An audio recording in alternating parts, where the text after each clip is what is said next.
What's good everyone, Sabri Majid here and welcome to another video. And in this one I've got some good news. I'm going to be having a new exhibition and I wanted to share with you the process from the beginning till the end. If you're new to my work, I document architecture through photography and video. From the previous project, I actually showcased it 4 times.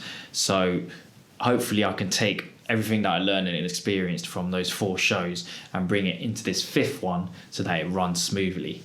That project was called Low Landmarks of Central Milton Keynes, which showcased the early architecture in the Central District.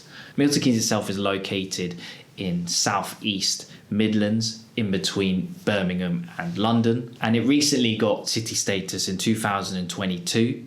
However, the name has been established for nearly 60 years. And my focus on showcasing the early architecture of Milton Keynes is important to the city's identity, because when it comes to cities, you want to establish them based on what landmarks and what architecture is there. In MK, there's probably only 2 buildings that are seen as important or remembered, which is probably the shopping centre and the Escape. The Escape is the indoor skiing. In this new exhibition, it's going to be a continuation and development from the first project, but I'm also going to show some new architecture, which I personally find interesting. Now that was hard because it's quite disappointing, Milton Keynes' new architecture. It's a new city, so you'd think it should be a pioneer or should be up there for having such great architecture, inspiring spaces.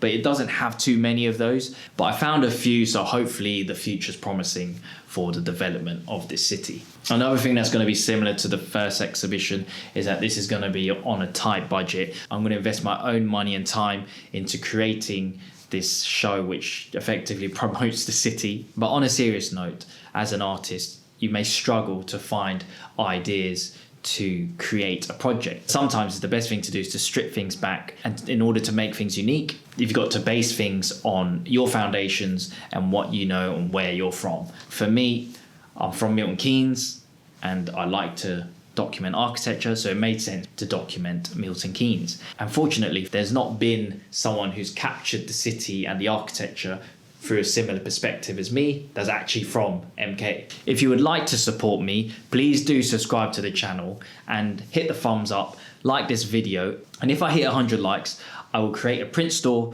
where you can purchase my images as physical prints, and they will range between affordable images to more valuable limited edition prints. From the first project, I was really inspired to go out and capture some more early architecture here in the Central District. So that's what I did in order to prepare for the next exhibition. I had 9 images in the first one, and I always knew that there's more to the central Milton Keynes architecture than these 9 images. So the second exhibition was definitely going to be an evolution and development of the first one. So in this new exhibition, I don't actually need to go out in the cold. It's winter now. For me to go and document in the cold and freeze up my hands. No, I don't need to do that, luckily. So I can just compose and focus on picking the right images to create a good exhibition. The space itself is located in the Central Library, so it's great to have this project that's about Central Milton Keynes located and shared where it was captured. And the people who run this space are called Living Archive, and they are an organisation who collect images, photographs, materials, memories, all of the history and heritage of Milton Keynes, and put them into their library. So it was just perfect for me to work with them to create this exhibition and share architecture in central Milton Keynes that is significant to the city's identity. The space itself is not that large. I've got about 6 meters of display on the walls.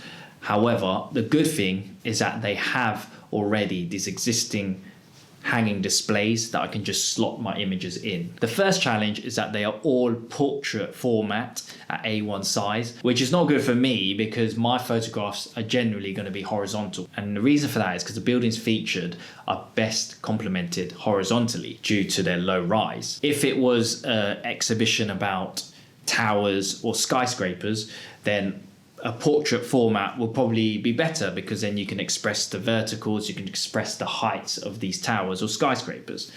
But I came up with a solution to use an A1 sheet and put 2 landscape photos in the middle.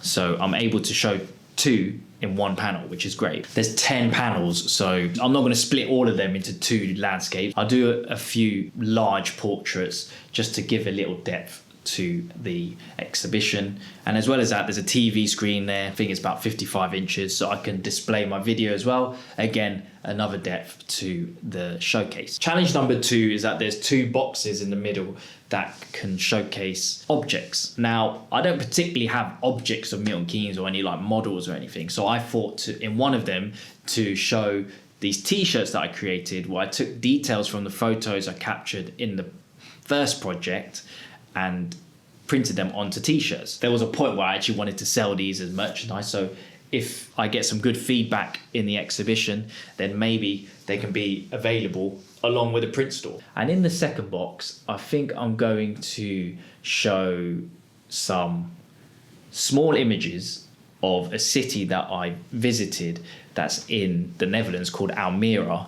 And again, it's a new city, similar age to Milton Keynes, but it's actually slightly younger, but it's had city status longer than Milton Keynes. And because it was built within the same era, I will showcase some of their early bits of architecture, and hopefully their elements can illustrate a similarity to what you see in central Milton Keynes. I decided to put these as small prints and put them in the glass box because then it will make it feel like it's a memory. And of course it is a memory of traveling to another city. So it just made sense to have it at that scale. And thank you for watching to the end of this video.